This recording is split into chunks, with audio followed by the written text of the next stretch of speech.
Hello friends. HAL इसके share में आई 2% की लगभग बढ़त। इसके पीछे का रीज़न जानने की कोशिश करेंगे।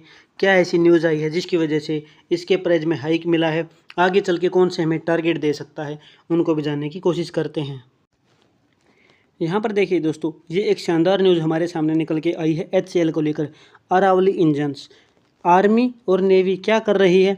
जैसा कि हम सब देख रहे हैं कि पिछले कुछ सालों से लगातार इंडिया के अंदर नेचुरल क्लैमिटीज़ आ रही हैं, जैसे कि हैवी रेन की वजह से या फिर लैंडस्लाइड हो जाने की वजह से बहुत बार ऐसा हो रहा है कि हमें वहाँ पर मीडियम और हैवी लिफ्ट चॉपर्स की ज़रूरत पड़ रही है।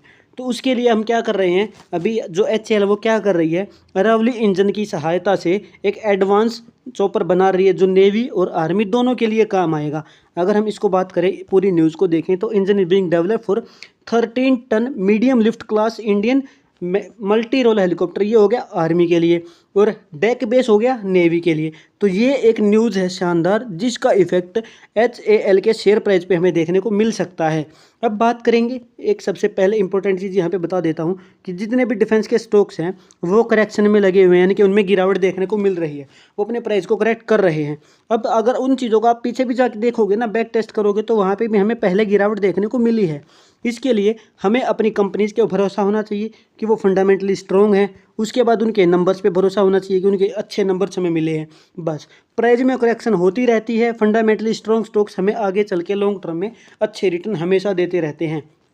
अगर शॉर्ट टर्म की बात करोगे तो वहाँ पे आपको स्टॉप लॉस लेके चलना है। तो चलिए टेक्निकल चार्ट पे इन चीज़ों को समझ लेते हैं।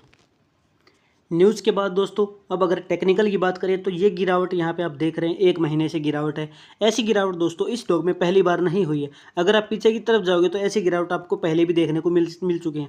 ठीक है, ये गिरावट यहाँ पे आप देख सकते हैं, दूसरी गिरावट यहाँ पे, तीसरी गिरावट यहाँ पे। ठीक है, ऐसी गिरावट पहले भी हुई है। तो ऐसा नहीं है कि ये स्टॉक अपने आप को अभी पहली बार करेक्ट कर रहा है, जिसकी वजह से यहाँ पे जो इन्वेस्टर्स हैं उनके मन में डर पैदा होगा। लेकिन अगर बात करें तो यहाँ पे दोबारा गेन मिलने की पॉसिबिलिटीज़ बढ़ गई है।